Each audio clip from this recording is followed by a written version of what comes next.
റമളാൻ കഴിഞ്ഞാൽ പിന്നെ ഏറ്റവും ശ്രേഷ്ഠമായ നോമ്പുകൾ ഏതെന്ന ചോദ്യത്തിന്റെ മറുപടി ദുൽഹിജ്ജ 1 മുതൽ 9 വരെയുള്ള ദിവസങ്ങൾ. ഞാൻ പറഞ്ഞിട്ടില്ലേ നിങ്ങളോട്? പറഞ്ഞിട്ടില്ലേ? അല്ലാഹു തൗഫീഖ് തരട്ടെ. പക്ഷെ ഈയിടെയായി നമ്മൾ കാണുന്നൊരു പ്രവണത എന്തെന്ന് ചോദിച്ചാൽ, പണ്ടൊക്കെ ഈ മുഹറം 1 മുതൽ 10 വരെ, ദുൽഹിജ്ജ 1 മുതൽ 10 വരെ വല്ലാതെ കല്യാണങ്ങളും വീട്ടിൽ കൂടലും പരിപാടികളൊന്നും വ്യാപകമായിട്ട് അങ്ങനെ ഉണ്ടാവാറുണ്ടായിരുന്നില്ല. അതിൻ്റെ ഒരു കാരണം ആ ദിവസങ്ങൾ മോശമായതുകൊണ്ടാണോ? ആണോ?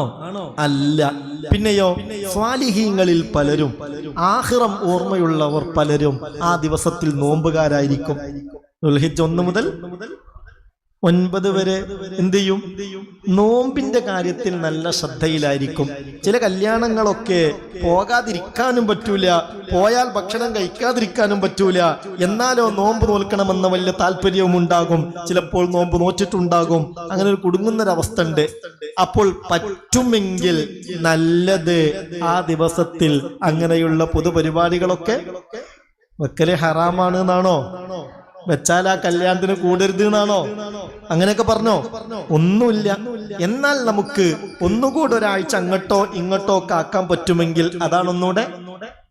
കാരണം ഈ ദിവസത്തിന് പ്രത്യേകത ഉണ്ട്.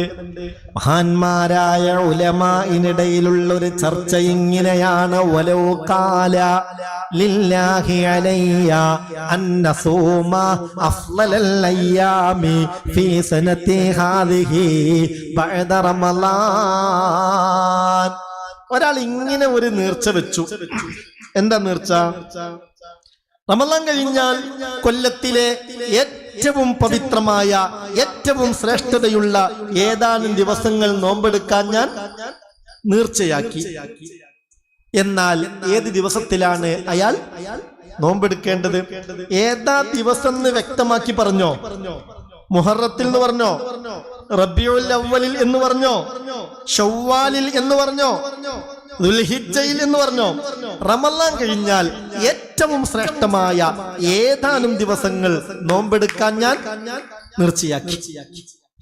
അങ്ങനെ പറഞ്ഞാൽ ഏതു മാസത്തിലെ ഏതു ദിവസത്തിലാ നോമ്പെടുക്കേണ്ടത്?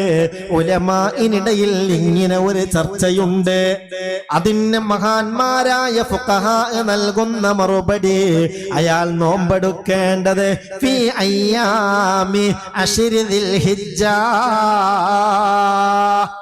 ഏതു ദിവസത്തിലാ? ദുൽഹിജ്ജയിലെ ആദ്യത്തെ 9 ഉൾപ്പെടെയുള്ള 1 മുതൽ 9 വരെയുള്ള ദിവസങ്ങളിൽ. എന്തുകൊണ്ട്? റമളാൻ കഴിഞ്ഞാൽ കൊല്ലത്തിൽ ഏറ്റവും ശ്രേഷ്ഠമായ ദിവസങ്ങൾ അതാണ്.